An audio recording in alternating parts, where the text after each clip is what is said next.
Hi, my name is Samantha Shaw. You can also call me Sam or Sammy, it's whatever you want to call me. Welcome to my YouTube channel. I'm making this video as an introduction to introduce myself, introduce my work, and to tell you a little bit about my plans for this channel. Um, I'm a horror author. I've self-published two works, a short story entitled Gethin Manor, and a novella entitled Sapphire Lake. I have a bachelor's in English literature and writing. I'm a member of the English Honor Society Sigma Tau Delta, and I am also an affiliate member of the Horror Writers Association. My goal is eventually to be a full-time author, and I plan on trying to break into the traditional publishing world with my current work, as well as continue with my self-publishing journey.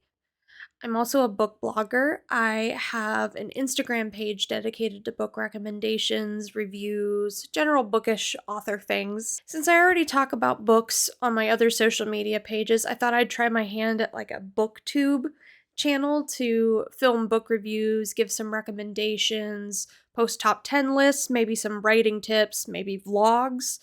We'll see where the channel takes us. I just thought a YouTube channel might be a little bit more personable than just Instagram posts.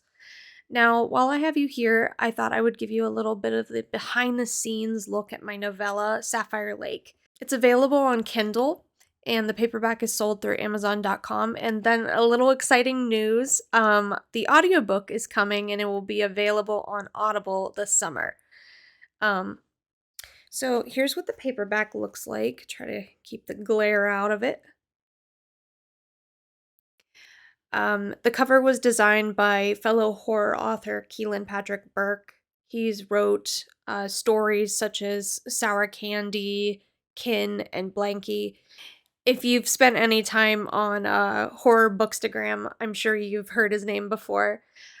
When I was developing the concept art, I created a rather crude drawing of a girl being pulled down into the water. And I sent my bad drawing to Keelan, and he thankfully understood what I was going for, and I think he did an incredible job on it.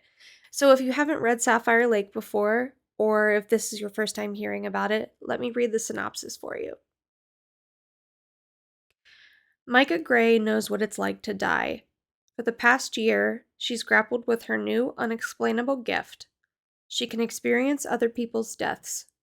Any encounter with a dead body, even a picture of one, will send Micah into an all-encompassing hallucination, giving her a first-person perspective of the deceased's last moments. Luckily, she's not alone. She's found refuge in her childhood home of Sapphire Lake, living with her estranged grandmother that happens to have the same bizarre gift Micah does. With her grandmother's guidance and wisdom, Micah is learning how to manage her life with her new power, and slowly accepting that she might not be completely crazy. But not all is peaceful in the small lakeside town. A tourist body has washed ashore, and only Micah knows that her death was not an accident. Someone, unidentifiable in the darkness of night, drowned her, and Micah, her grandmother, and Benjamin Root, Micah's ex-boyfriend and the only cop in Sapphire Lake that might believe her, may be the only ones to catch the murderer. So Sapphire Lake had a lot of iterations before it took its final form. Believe it or not, this little thing took me 10 years to complete.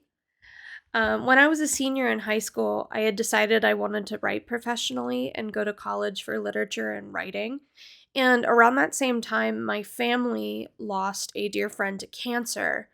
And through my own grief and my growing love of horror, thriller, and mystery books, I started writing scary stories as a form of therapy, as weird as that sounds.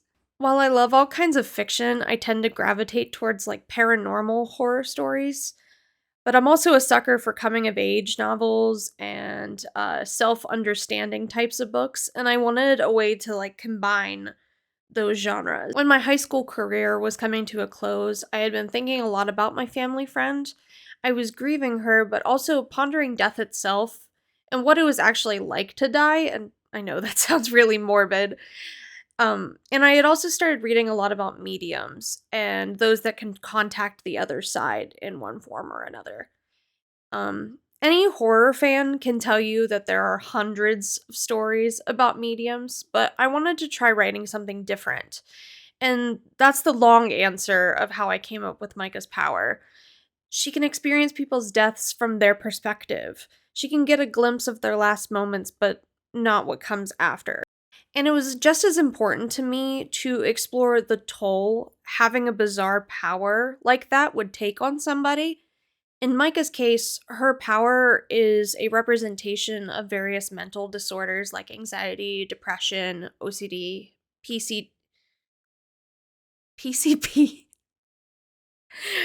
PTSD, etc. Based on experiences with my own mental disorders, I imagine Micah would have similar feelings about her strange powers. Both can feel like a burden you just can't shrug off, and at times, both can make you feel isolated, misunderstood, and alone.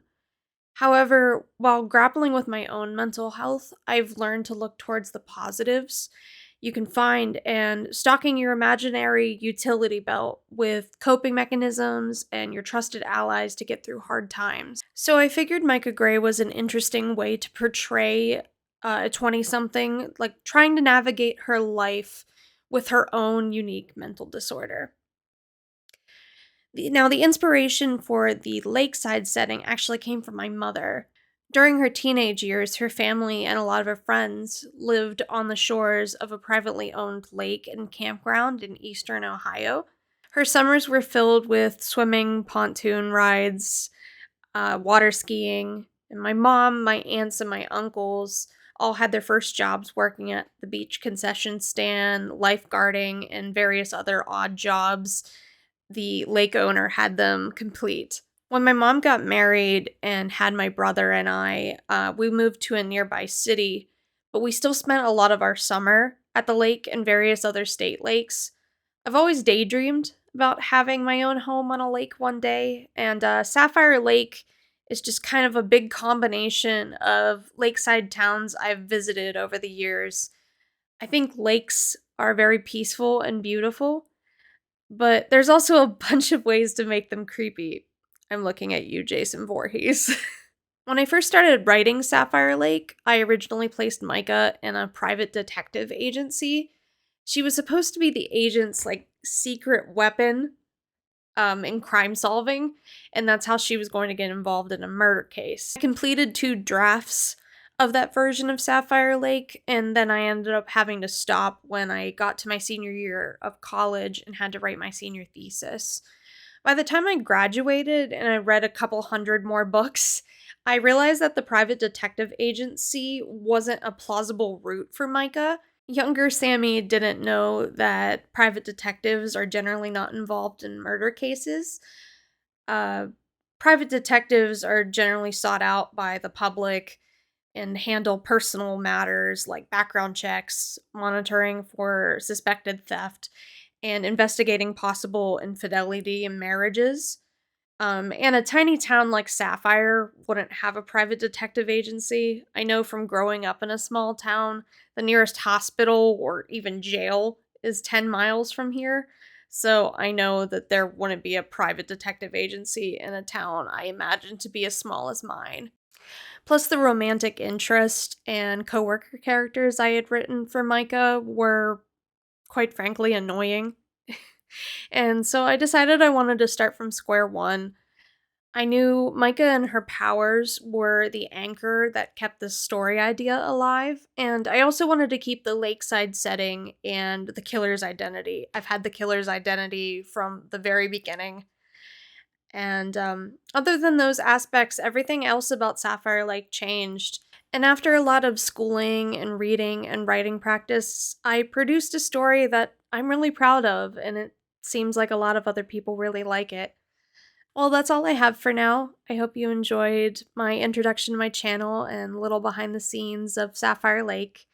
In the next coming weeks, I'm hoping to have some book reviews and top 10s listed, so stay tuned. Be sure to like and subscribe for more content, and follow me on Twitter and Instagram. I will have both of the links in the description down below, and I will see you soon. Bye, guys.